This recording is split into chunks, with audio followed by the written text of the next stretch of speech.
Hi everyone, in this tutorial I'll show you how to create a stunning AI images with Dzine's AI text to image feature.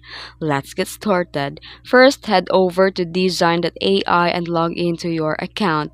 Then here in the dashboard, select the text to image option.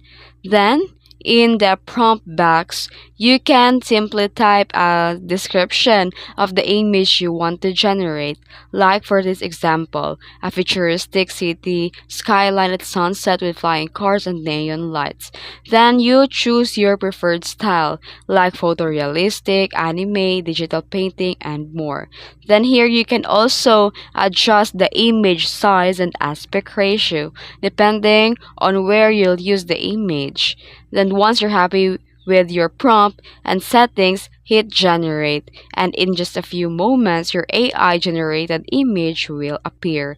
You can download the image, tweak the prompt of different result, or upscale if you're on the pro version. And that's it. Your custom AI image is ready to go. If you found this video tutorial helpful, don't forget to like and subscribe for more tips. Thanks for watching.